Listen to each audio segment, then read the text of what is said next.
Hey everybody, so episode 10 is about pickleball, and pickleball is the fastest growing sport in America. 36 million people are playing it. It's basically like a hybrid between ping pong and tennis, so the racket's a little bit smaller than a tennis racket, but it's hard like a ping pong paddle. The ball is like a wiffle ball. It's played over a net on a court about half the size of a tennis court. So although Matt and I have both played pickleball and are somewhat familiar with it, we really wanted to invite a guest who's an avid pickleball player. So our childhood friend, Bryan Klepper, is also my orthopedic colleague, and he loves pickleball. So we have done this podcast basically describing what is pickleball. We discuss some common injuries with pickleball, some ways to prevent injuries with pickleball, and we discuss Bryan's pickleball career. And then we also discuss some of the challenges of having pickleball and tennis in your community or in your club.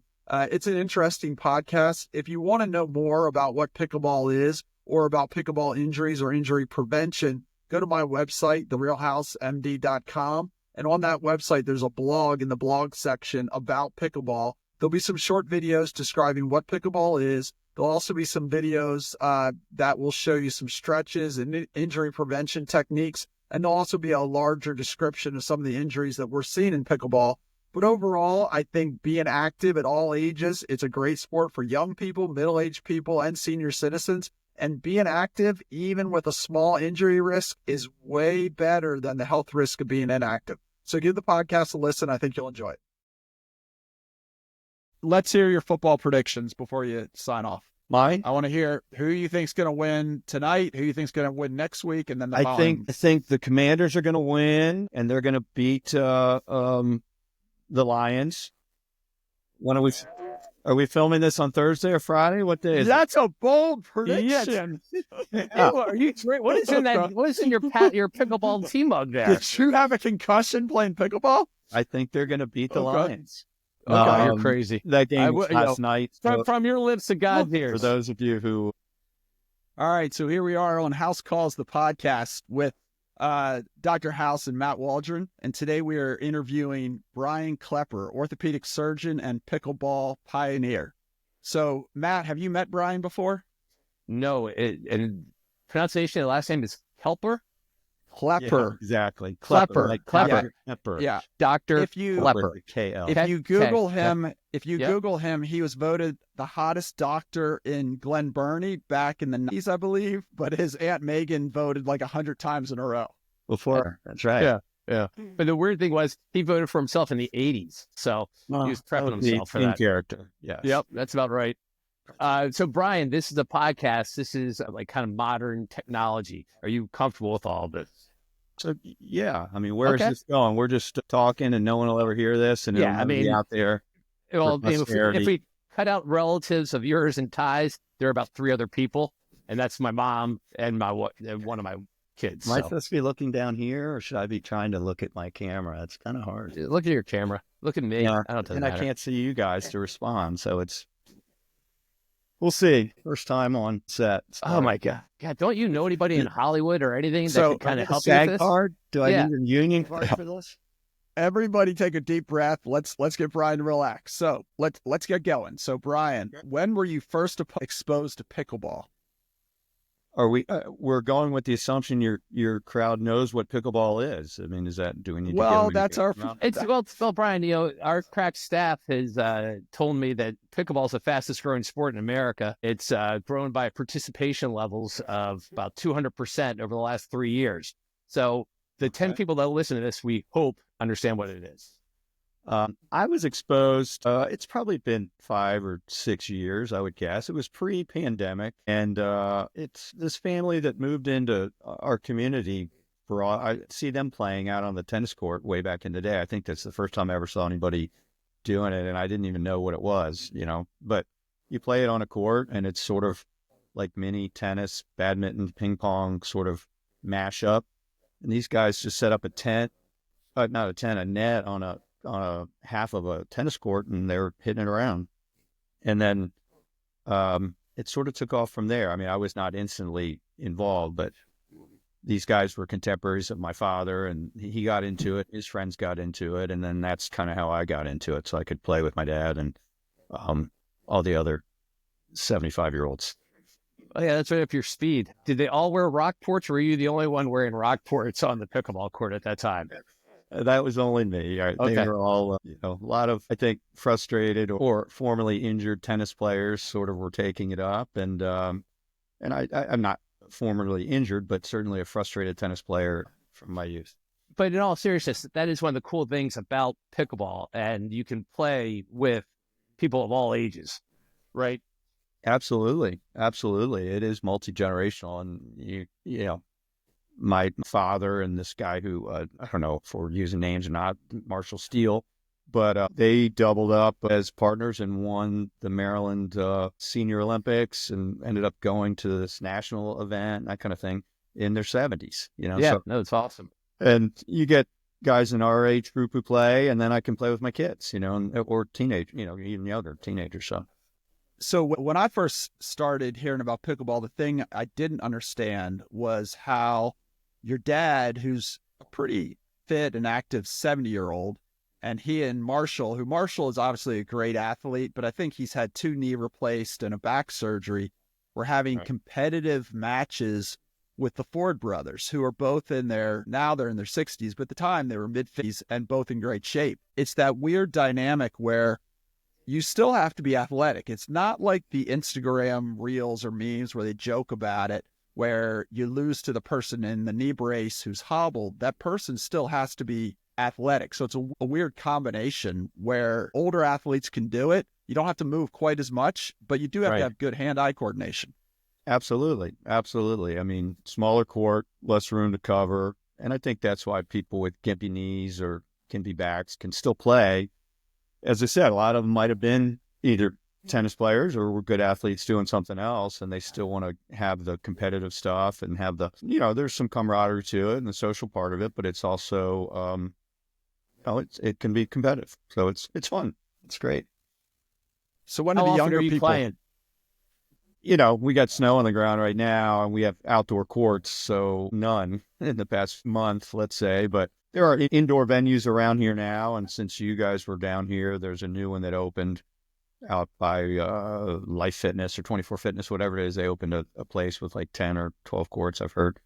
But I haven't gotten into that. So my summer routine, I'll probably play 2 or 3 times a week through the fall and spring, and we'd be playing now if the courts were clean, but it's harder to get people to play in the winter, when outside at least.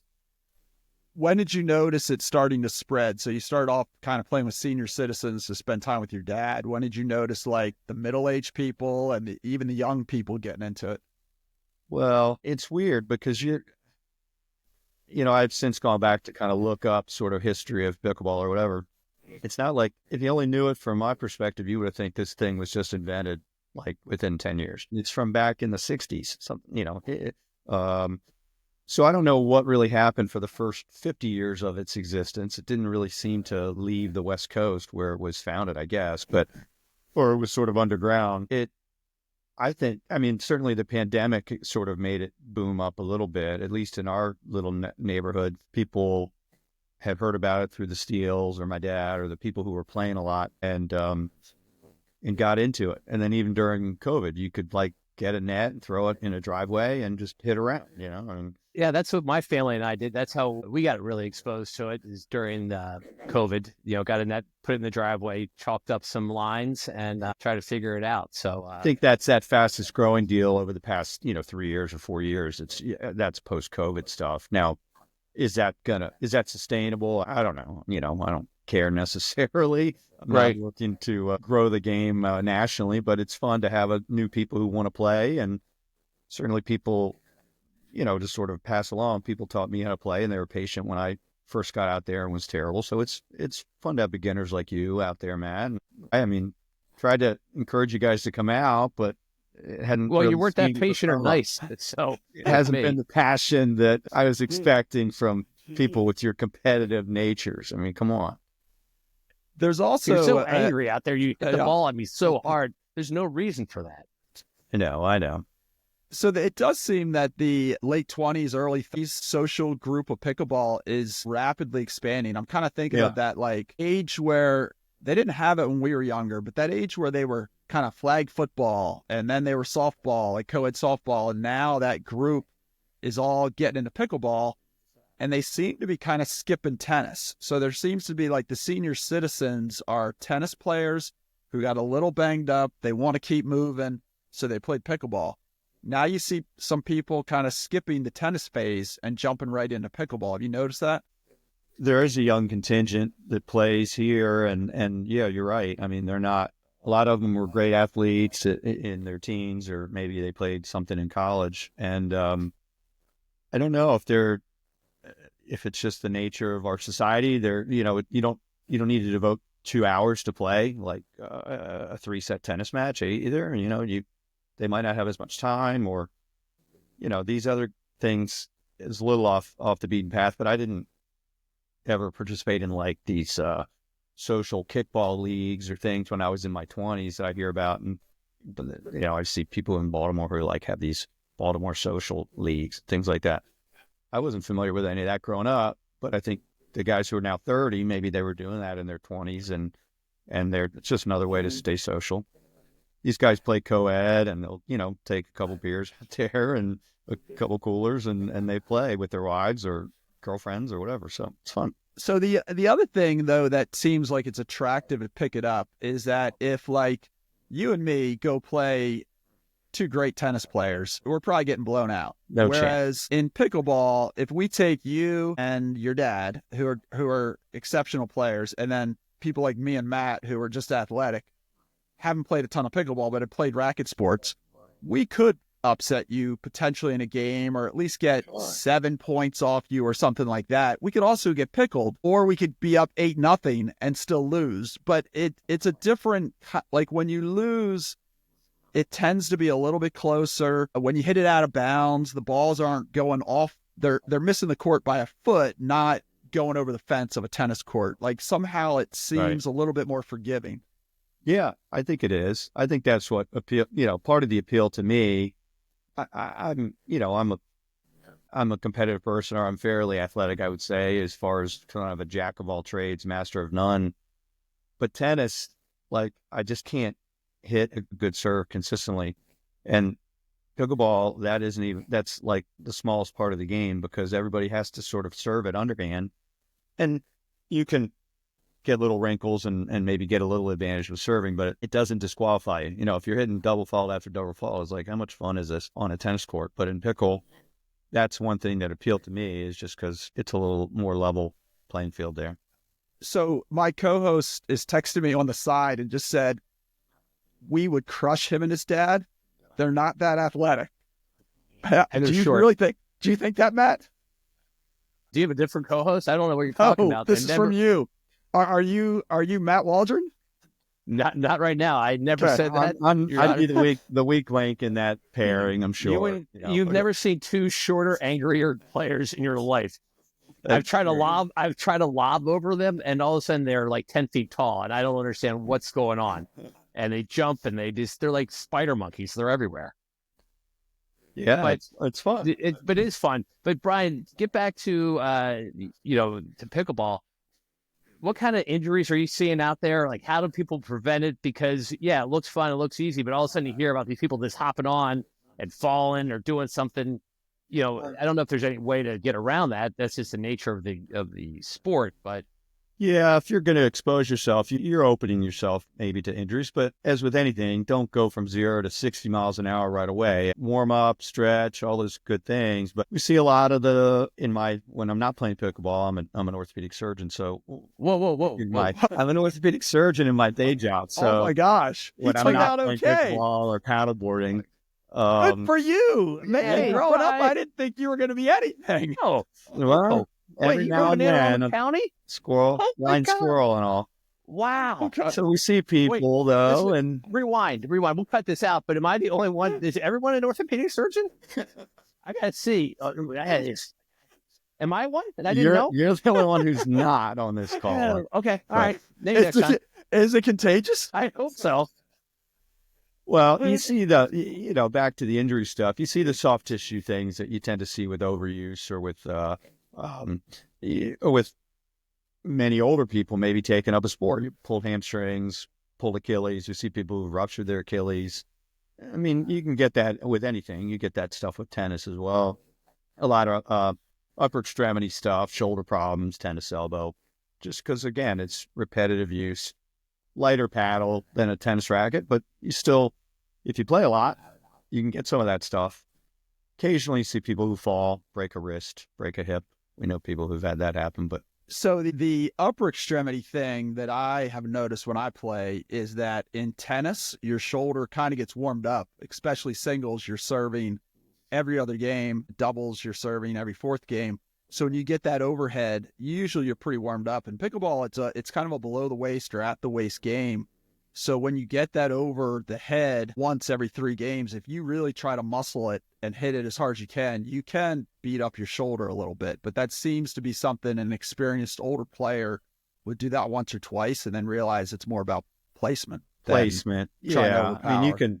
you can only hit a wiffle ball so hard. So, I mean, you can try to wail on it. It's only going to go so fast. So it is about placement, and it's not always about hitting it the hardest. And that is where the wisdom of playing a lot, or, those older folks who can't hit it as hard, they've learned to adapt, and they're still some of the best players out there. So.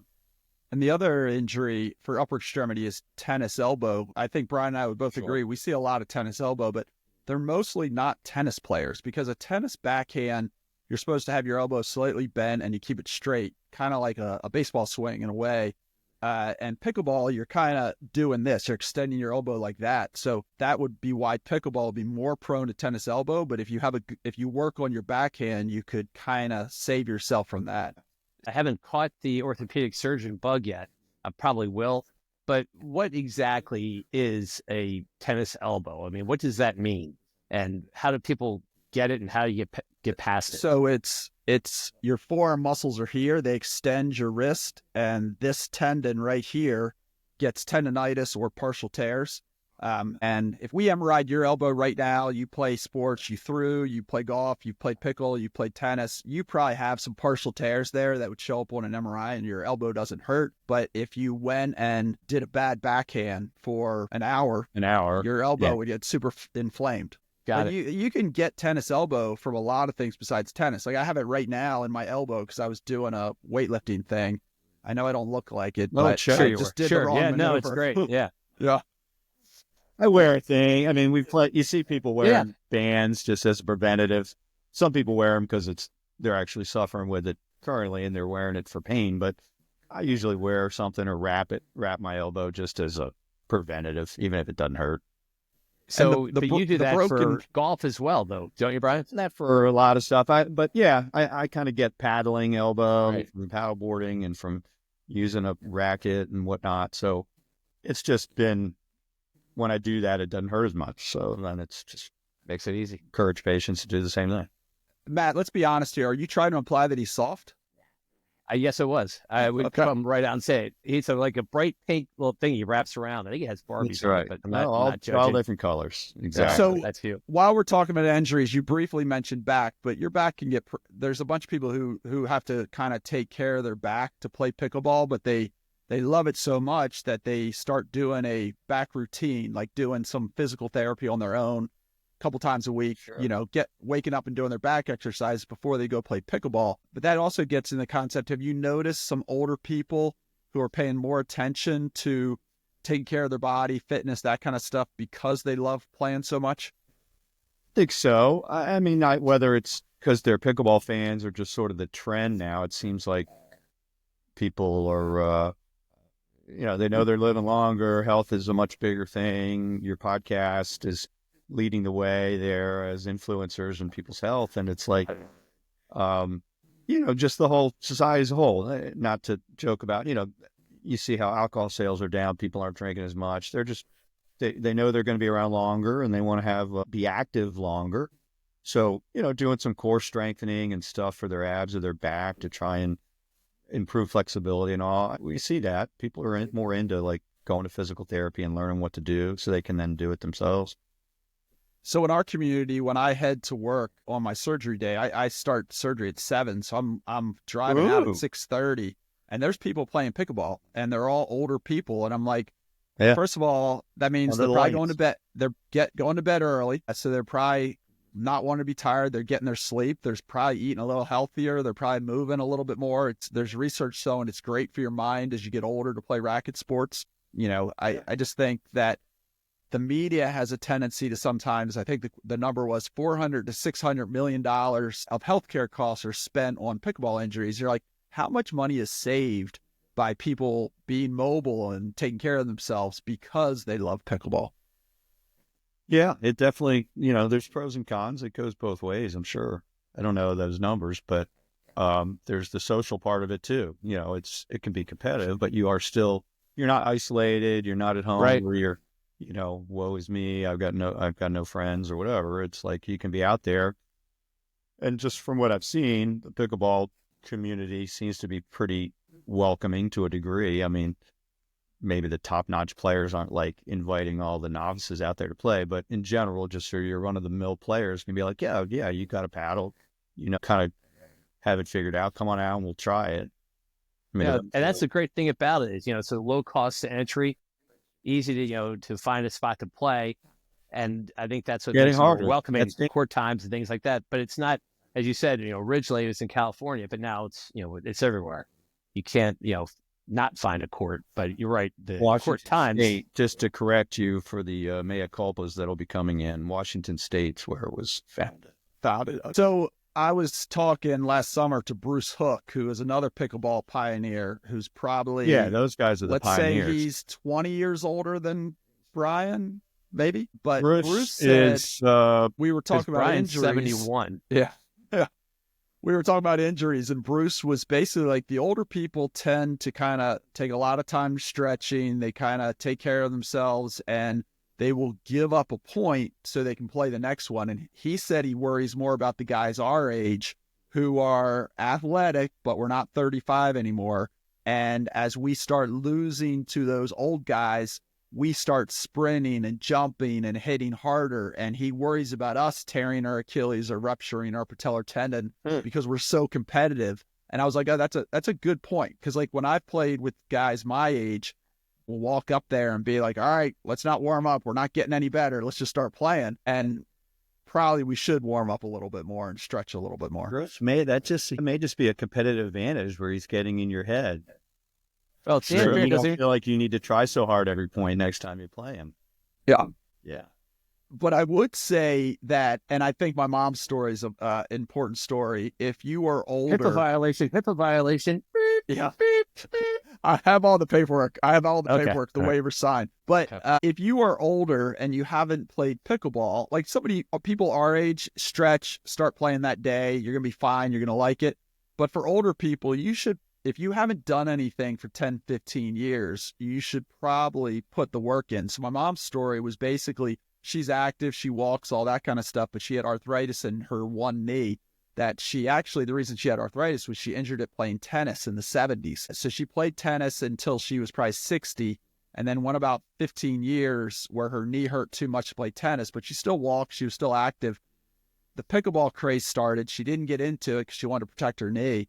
She got her knee replaced. As soon as she recovered, she went to play pickleball. First point she was playing, she backed up and broke her hip. Whereas in hindsight, we would have said, hey, let's do some weight training. Let's do some agility training before you play pickleball. The side note to that story is that they called both Dr. Klepper and Dr. House, and you're talking about the most useless people on site for a broken hip when we have each done hundreds and hundreds of broken hip surgeries. There's nothing you can do. Like, you don't have your surgical instruments when you show up to the pickleball court. So all you can do is wait for the paramedics, and you just sit there feeling so useless. You can't do the Mr. Miyagi and get her playing again. Yeah. It was the most useless feeling ever as Klepp and I stared at each other, not able to do anything. Are you guys sure you're surgeons? Yeah. Well, the postscript is that she recovered fine and she's back out there walking and probably playing pickleball again to some degree. And she has not played pickleball, but she's dancing the night away at all the family weddings. Yeah. True that. Yeah.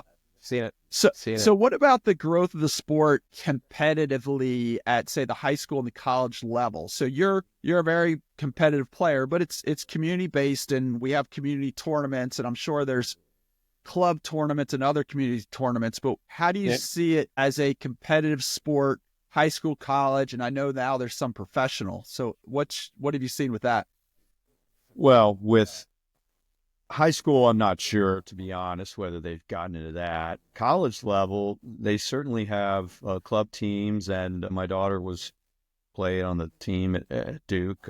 And I went to Virginia, and Virginia had a team that won some sort of national club championship either a year or a couple of years ago. I don't know how many colleges are participating, but it's not like Division I level.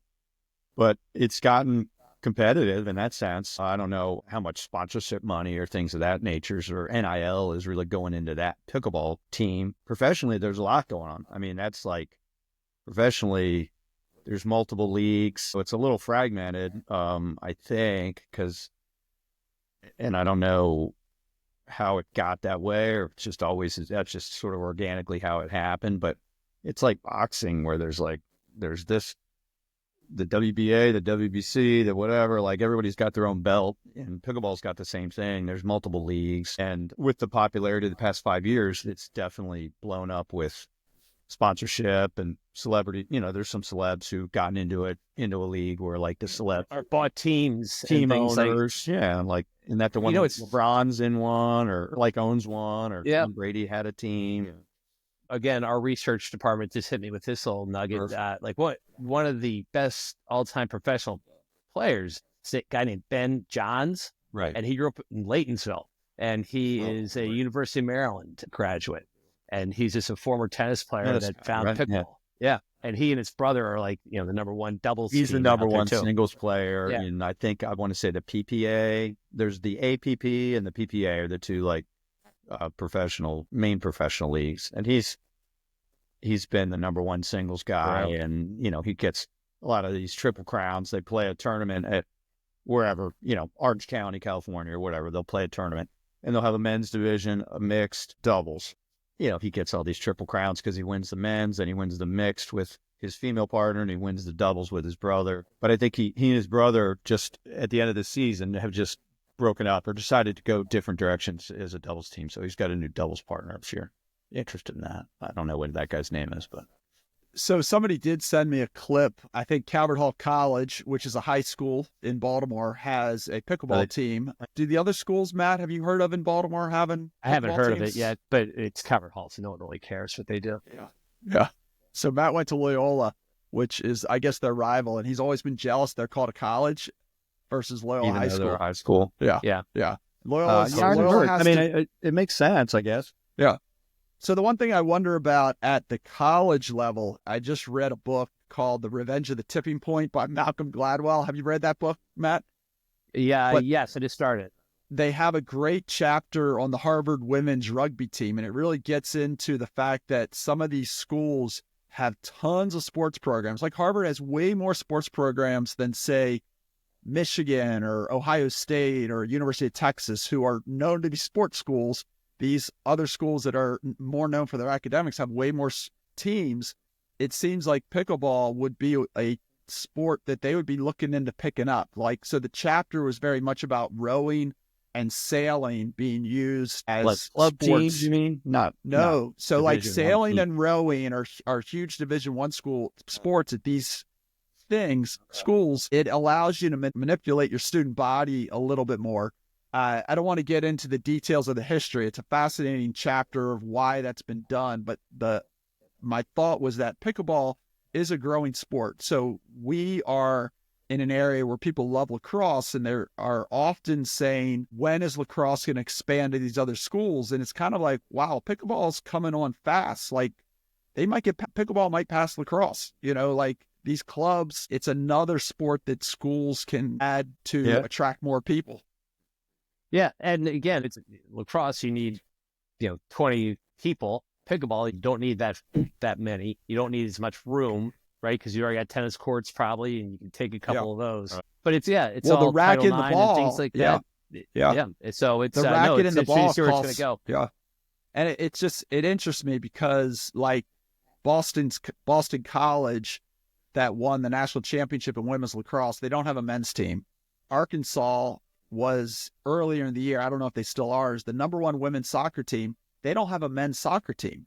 So like, it's interesting how these sports expand, but I do feel like you never know what's going to happen to pickleball. I bet you it gets super, super competitive, like club teams to attract people to schools. And then if it gets popular enough, all of a sudden you're watching NCAA Division 1 and 2 and 3 pickle. And for the kid, the racket and the ball costs very, very little.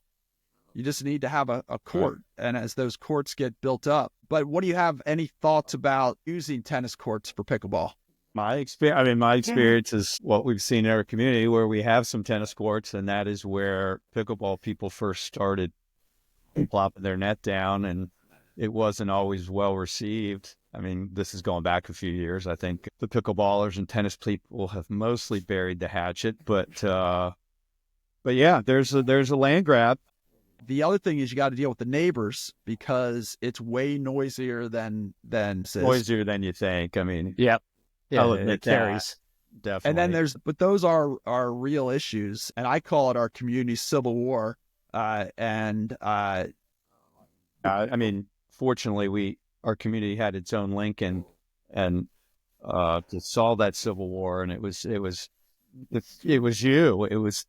Ty House, but I mean, you brought the factions together. Have you ever? He literally put together this whole podcast, like invited you and a topic. Just so he could get that in there. Do you realize that? Well, it took him 34 minutes to get to that. Submitted his application to the Nobel Committee. It's duly noted. Standing. And so pickleball's around. It's a lot of places. It's not going anywhere. It's around. It's not going anywhere for a while. So two questions. The first one is about the social aspects of pickleball. Do you notice it more social than maybe some of the other racket sports? I don't know where I could play badminton socially or ping pong and just show up, but yeah, pickleball. I mean, I play here locally. Obviously, if I go down to Florida, there's places there that have open play, and you can come and play. It might be $2. Are there point levels like in tennis, like you're a 3-0, a 3-5, a 4-0, so you know who to play with? Or but that's the problem. Is like if I went to Florida, I just hang with my dad because we're both kind of comparable. So he knows the people down there since he spends many months down there. So it ends up being where you just have a big board and you just sign up, and it's just like, all right, next up, you put your names and you put 4 names, and you hope there are 2 other people who are kind of comparable to you. And if they're not, then you just try not to sign up with them again. Yes.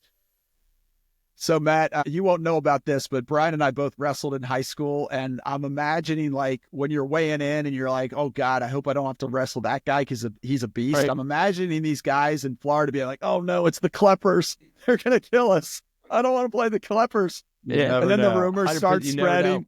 They're like, it's like at the Y. You might see the old man who's got the tube socks to his knees, and he's wearing the headband on the basketball court, and you're like, that guy, I hope he's not on my team. And then he's hitting threes because he just stands in the corner and he just has his one shot. So you could be surprised by people. Don't judge that book by its cover. That's right. That's all you can say. Right. So are you sponsored? Do you have a sponsor? Me? No. Look, it's just fun. I have not signed up for any, like, there's tournaments all the time. I think you had asked earlier about competitions and whatnot outside of the community. Like, there's local pickleball places that have tournaments, state level or, county level or whatever, that you could sign up for. Now, you can't just, I think you probably need to have some proof of, are you a 3-0, a 3-5, a 4-0, whatever, so you can get in the right bracket. But I haven't ventured in any of that stuff yet. So. And then what are the community tennis tournaments like? Pickleball tournaments. Because I haven't I've played a lot of pickleball, but I haven't played in any of the tournaments. So are they more casual, or how are they? Yeah, well, there were two main things. I mean, there was a weekly league. So, I forget. I think there were 6 or 8 teams, and they just kind of had a draft of everybody who signed up. So that was, and then each week you'd play a different team, and your captain would set up matches. So that was just sort of a weekly league for 6 weeks, something like that. And it was fun, but that, you'd have A players, B players, and C players. So you could, everybody could play somebody appropriate to their level. And then by the end, the standings whittled it down to like, the top two teams kind of played for the pseudo championship, and they get bragging rights.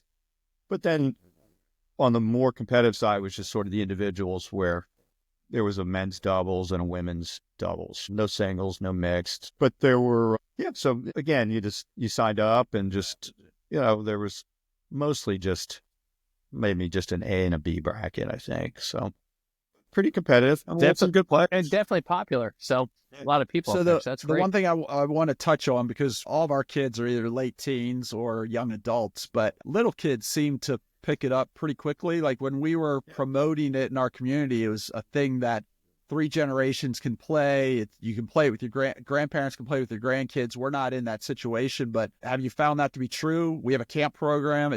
Are you aware of what they're doing with pickleball? Oh yeah, no, it's been factored in. It fell right into next to ping pong and badminton and horseshoes and everything else. It's in there as a regular routine, age appropriate. I think probably like you got to be probably 10 and up or something like that. But yeah, they took right to it. They play, I don't know if they're playing doubles or singles. They're just learning kind of hand-eye stuff and learning the racket stuff. And the scoring is, it's not hard to learn once you've been exposed a little bit, but they get all that too. So it's been well received. They love it. You see kids out there after hours, just with a foursome doing their own thing. And it's great. It's fun to see. The pickleball courts also have lights, so the 20-somethings will be out there very late at night. They'll do the little happy hour, social hour, late night stuff. Absolutely. I'm not invited to those. I think they even do the bars are closed. Let's play some pickleball before we go home type of thing. Right. Yeah. It's the love of the game. You can't hide that. No. There could be some injury problems with that, though. Yeah. They're probably pretty well lubricated. Yeah. So, Bryan, this has been fascinating, riveting. Well, I'm really Matt, happy to open your eyes to the world of pickleball. You can ask, what is his dream pickleball foursome? I was going to. Okay. Oh my gosh! I mean, I will say, not to be sappy, I've really enjoyed playing with my dad. It's fun to play with him, and he does Florida kind of snowbird thing from January to April, so it's a little harder to find people who are willing to play in crappy weather outside, or when it's cold. If you're playing well, are you his favorite kid? Well, I'm the best pickleball player of his 3 kids, I think, is safe to say. Gauntlet thrown. Not sure my other 2 brothers have even played before. I feel like if Devin maybe spent a week taking lessons, he'd be crushing it. Okay. Fine. He'd be fine. Okay. Yeah. I mean, you chase around that fair enough, it'd be all right. All right, who are your other 2, though? You got you and your dad, and you're playing social pickleball for fun. Who are the other 2? Jesus and Buddha, Abraham Lincoln, and Ronald Reagan? I mean, who are they?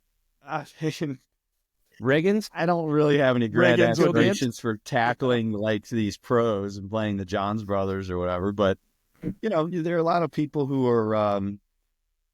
I follow golf, and you see a lot of like the Scotty Schefflers and those guys, like they play a lot of pickle. A lot of these athletes who are good at other sports love playing pickle as well. So that could be fun if you got some, somebody who's a good athlete, but maybe it's not their primary sport. Obviously, their primary sport is something that's a big time sport, and they're just happen to be good at pickleball. That'd be fun. Okay, so you, your dad, me, and Matt. There you go. That's your force. Scotty Scheffler can be he can play winners, but he does not play first. Or Gronk, right? You've seen you see the GIFs or GIFs with Gronk or those kind of guys. They play all these celeb things and seem to have fun with it. So if you and your dad are playing Gronk and Edelman, right? Who are you betting on?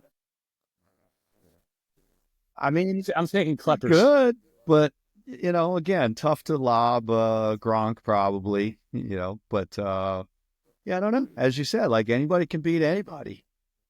I don't know. That's why they play the game tie, right? Any given why you line them up. That's exactly it. We're not playing this on paper. We're playing it on a court. That's right.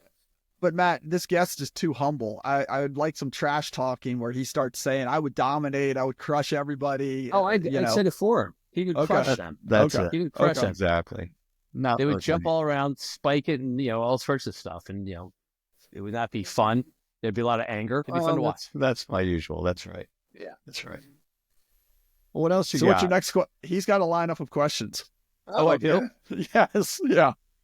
What's the best book you've read this year? I'm going to prompt him. The best book I've read this year, I mean, with Not 2025. Yeah. Yeah, 2025. I don't know that I've read a book yet in 2025. What are we, only Okay. 3 weeks The in? last, I'm looking the last couple forward years. to the release of the last road trip. There we go. Yes. That'll be coming out on February 10th, actually. So, Okay. less than a month, you can pick up her second novel from USA Today best-selling author Jennifer Klepper. Oh, awesome. Okay. Is she available right now? Actually, because we'd like to. Could you just exit side left and have her slide in? Her slide in the Collinsworth slide. Yeah. I'm sure she'd be happy to do a future podcast if you want to know That'd all be about great. the ins and What outs is your writing a book. What is your most inspirational movie that you watch to get fired up for pickleball? Movie or movie scene? Like you pull up a Cocoon? YouTube clip. Top Gun Maverick, Rocky. But that's every day. That's what you watch. every to go day. paddleboarding. Exactly. So just to get out of bed, you watch some Top Gun to get you out of bed in the morning No. as you head to No, your what day. gets me out of bed is just the love of life. What's your pickleball pump up music? People here you- don't really listen to a lot of music playing, but I went to Florida and played with Marshall, and Marshall Steele, and he totally was cranking the tune. So it depends. Some people don't want to hear it, to be honest. So when you and your It dad doesn't are bother me walking at all. I out, like it. so when you and your dad are walking up to play Gronk and Edelman, you don't want any music. I mean, you just want dead silence. Oh, I want the pump. No, are you talking about like what's going to be my walkout? Yeah, what's your song? walkout music? Geez, I mean, I didn't give this any thought at all. Back in Black? I don't know, something. Not sure. You can edit that out. Yeah, We have a Yep. better one. We'll go Yeah, back. No, listen yeah. to that type of music. A lot of classic rock. I'm sure there's something there. Freebird. I don't know. How about Sonny and Cher? I Got You, Babe. That's not on the pickleball list You got playlist. the Groundhog Day vibe there. Yeah, I don't know. Father and Son. Do you want to hear like Cat Stevens? Son. That's a yeah. That'll get everyone fired up. And what's your Cats in pregame the meal? Cradle. I mean, come on. What's your pregame meal? Like, what are you doing pregame meal? Like we just had a lacrosse athlete on our last podcast, and we talked a lot about nutrition at the college lacrosse level. What's nutrition for the pickleball level? Is it Ruffles? I mean, it's a lot of Chick-fil-A, obviously, and Chick-fil-A iced tea. Are you sponsored by Chick-fil-A? No, I could be though. Every time I go, they're like, "Why don't you have the app? You could own this store." I'm like, I don't want any record of how many times I've been to Chick-fil-A this year. So intentionally, I pay cash so nobody knows. My wife can't track it.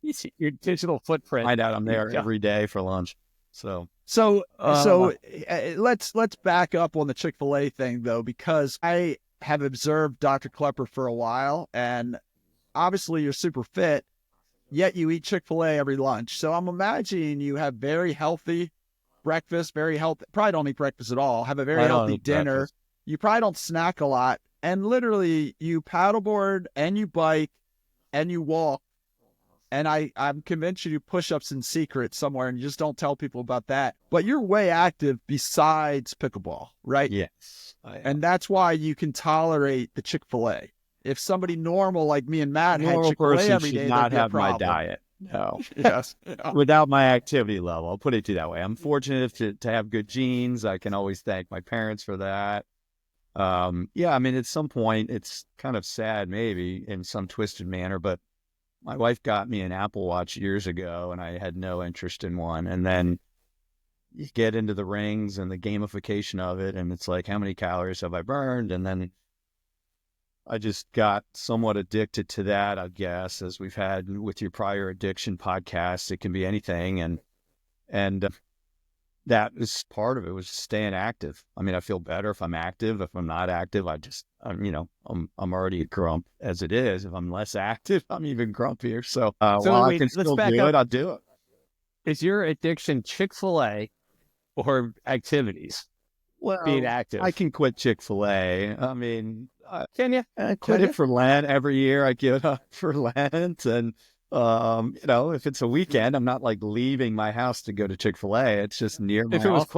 If it was closer to your house, would you? Right, maybe, sure. Okay. I mean, Right. possibly, but the So activities is a thing. I will say, like, if people don't know what I'm talking about, they have these standing and exercise and calories burn rings, and I was setting it for over 1,000 calories a day burning, and I did that every 1 year. I had an Apple Watch probably 7 or 8 years, but like 1 year, I got my rings the entire year.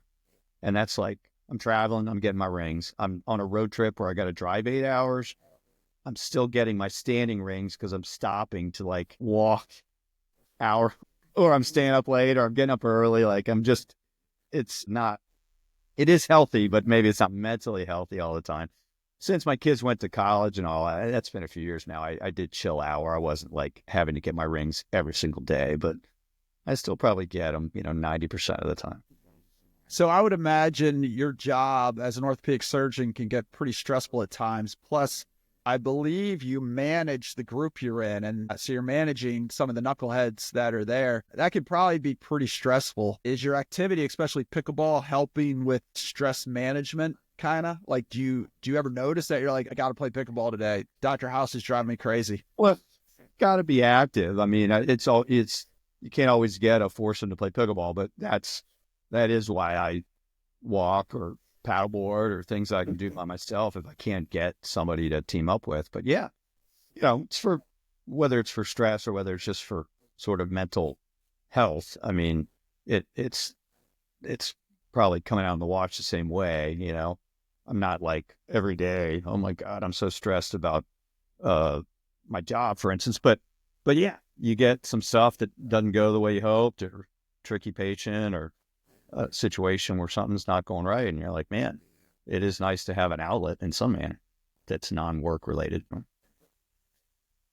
you probably see that too. I mean, obviously, you're in the same field. So You've I'm sitting here going, I'm sitting, mantra, yeah, is there mantra, something you else? adopted your whole health thing of the past couple of years, where you're looking outside of just sort of traditional Western medicine, and here's your pills and here's your surgery. It's like, eat better, get some exercise, get some sleep, take better care of yourself, Socialize, everything. Yeah. Yeah, with COVID too. Since COVID, obviously you hear so much more about mental health, and I've got kids who are either in college or just out of college. That's a huge thing with them and all their friends. Is everybody's got stuff, and it's like, yeah, just Well, address it. I think it's interesting because we started kind of talking about some pickleball injuries, and in orthopedics, you have your active people who get injured. Maybe they get hurt playing pickleball or tennis or a sport, and they get hurt, they recover, they do their therapy, and then you might not see them for 10 years. It's very different from the injuries from inactivity, where you're going to keep getting hurt, you're going to keep wearing down, you're going to keep having problems. So it is nice to see a growing sport that's getting the post kind of college kid involved, also getting the middle-aged people involved, and getting older people involved. And basically, you still got, it's not moving like tennis, but you still got to be able to move. And then, so that goes into the whole, like, let's eat a little better. Let's play pickleball 2 days a week, but now I got to stretch 2 days a week. And you're like, oh, I might have won that game if I was a little bit more limber. So now I'm joining a yoga class, and I got to get up and play tomorrow. And I don't want to be in a bad mood when I wake up. So I'm not going to drink that night. It literally is building habits on each other to be a healthier society. And pickleball is a pretty interesting cog in that machine. Absolutely. Yeah, I think so. I think it checks all those boxes, that you're just talking about.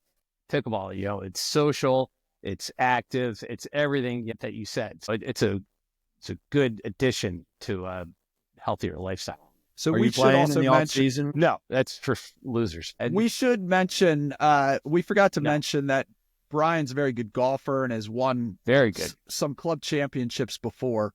And golf is a very mental sport, repeating the same motion. Are there any similarities with pickle? Is pickle a relaxation from golf, or how would a golfer be attracted to pickleball? A lot of repetitive stuff. I wouldn't say pickleball's relaxing. I mean, you can certainly make plenty of mental errors, and it's a lot of like, God, why do I keep doing that? Certain people always slam it into the net and things, and you're just like, man, if I just took some pace off the ball, aimed it better. So yeah, it's not you're relying on a partner, so that changes it a little bit too. But it's definitely, there's skills like with golf. There's stuff that is repeatable that you do. The serve's the same every time, ideally, and certain returns, and there's strategy involved, just like golf course management as far as working your way on a course. So yeah, there's a lot to be learned. I mean, if people don't know what pickleball is and you Google it, and you can get lost in the weeds with all of the training and YouTube. Everybody's got a video of different tips, and I mean, it's crazy. I'm not totally into that scene, but we got neighbors who are more than happy to cut and paste them, and they send them out to the players, and here's a tip you can work on, and it's fun now. I mean, it's fun that people care enough, I guess, to spread the gospel of pickleball. So if you have a choice between going for a paddleboard, playing pickle, or playing golf, which one are you choosing? Man, depending on the foursome, I'd probably play pickleball, to be honest. Wow. I mean, golf is, okay. I like playing golf, but if I'm going to play golf at a real course, that's 5 hours plus out of my life. Sorry. We'll cut this out. We'll cut that out. We will cut that out. Pickle, you get a great workout in a couple hours. It's fun. Paddleboarding's fun. I mean, look, I went today. It's 30 degrees. I went today, and the bay's going to be frozen, so I'm probably not going to be able to go this week when this polar vortex thing hits. I was told the bay was going to freeze. The river's got some ice. Let's do a safety note that he paddleboards in a wetsuit. He's an excellent swimmer. So he's yeah. I've got a phone on me. I'm not out in the middle of the ocean. I'm within eye shot of the land. Matt, what's your wrap-up question? My wrap-up question is, why do you hate golf so much? You're too good to hate golf so much. No, my wrap-up question is, I guess, it's something along the lines of, do you think, not later in life, but I think one of the cool things about pickleball, especially when you picked it up, it's not something you grew up with doing. Right. How fun is that? It's kind of finding like a new hobby, a new experience. A, that you get to share with your dad, and B, you kind of get really into it the way you are. That's got to really kind of, get your motor running and, it's fun. It's fired up. You don't want to get in a rut, and it's nice to have different challenges, and those challenges evolve as you age, right? You can't necessarily do everything you used to be able to do. And, I hear those questions every day from patients. Why can't I do A, B, and C? I was like, well, you're welcome to try, but you're probably not going to get the same output that you got 20, 30 years ago when you were a younger person. Yeah. And it's the same. It's just another challenge. It's fun. I mean, for now, and for someone like you, who's been like a lifelong thrill seeker, always, living out there, I think pickleball is right up your alley. That's right. I think it's been a great addition. It's really made you more interesting. Just another thing to talk to about. Just another boring thing that I do, makes me the guy I am. A follow-up question for Matt. There's two things I want to know. So, do you find that Dr. Klepper is easier to be around now that he's relaxed and playing pickleball and has another hobby, and he's not constantly hounding you? Like, what are we doing today? What are we doing today? Yeah, well, now it's like, hey, you want to play pickle? Please play pickle. Pickle. No, he's the same, but no, it's as always, it's inspiring to watch someone shorter than me, dominate a sport. So it's fun. And then my other question is, so you're a big time golfer and you're a very active runner, yoga, that kind of stuff. And you do play tennis, and your wife is a really good tennis player. Why have you not, you play pickle, but you're not playing a ton. Why have you not become quite as passionate as Dr. Klepper? because I'm not as good as Dr. Klepper. And you know what it is? God honest, you know, like a pitcher that can't throw the ball to first base, like that block. I can't serve, and for whatever reason, it is in my head that I can't serve, and I get so frustrated it takes me out of it. So, but you can tennis serve. You can tennis serve, right? It's a little different. Okay. Yes, It's underhand. Yep. It's underhand. And to be honest, when I first started playing with those pioneers, they were like, you know, you can't, you know, they were teaching me the correct way. Like you can't break your wrist, you know, can't go above your hip, or you can't break your wrist when the you paddle's serve. supposed to be below your waist when you hit the ball, and the paddle has to be below your wrist. Like, and so they change the rules every year, it seems like. But they're very technical about it, and I wanted to learn it technically in the right way. And now I see everybody else not really playing that way. And it kind of, so it's all in my head. I'm just thinking too much. Too many fun thoughts. Yeah. Dude, so, okay. So we'll talk to That's you. If it's not fun, then you got to get paired up with some other 3.0 players, and we can find a couple grandmoms that you could team up with and have a nice little foursome. And that would be heaven. That would be heaven. Go out to lunch, and it'd be fun for you. Watch the view. That's a good day for me. Do either of you guys have comments on your pickleball screwing up your golf swing or screwing up your tennis swings? I have not seen that much. What is hard, and that's not hard, first world problems. What's hard is if you had a tennis match or something and you tried to play pickleball the same day. Like at one point I played pickleball and then I realized, oh shoot, I had to play some tennis thing an hour later. And that was totally weird just because of the length and the weight of the paddles versus the racket and all. But I'm not good enough in tennis to mess up my swing. I mean, I'm an average tennis player at best. But your partner's really good, right? He's really good. He makes the hit. He's really good. Ty's my partner. He's also a surgeon too. Really, his mental game is really the strength. That's the strength of your whole squad. Of our partnership here. Oh. Yes. But no, I haven't found that to be a huge problem. But yeah, I could see somebody who's a really good tennis player maybe feeling like I mucked up my elbow or I screwed up, they pull something because they're swinging differently. Well, it's funny. My wife is a very good tennis player. And when she goes to play pickle, in tennis, her natural is a two-handed backhand. And she tries to do that in pickleball also. And it's not as natural. Yeah, but she can't not do it, even though with that. I don't have that kind of reach. I don't know. But a lot of people do that, and then they favor that two-handed backhand even in pickle. Great. Fastest growing sport then. That's it. So far. Okay. Confirmed. It is. 3 years in a row, I think. Yep. All right. Well, thanks for telling us about pickleball. You. Yeah. All right. Pleasure. You guys love the pod. Keep it up. Keep influencing. Keep fighting that fight. Very good. Good night. Thanks. Right, see guys. Later, guys. Good work, Klep. Thank you.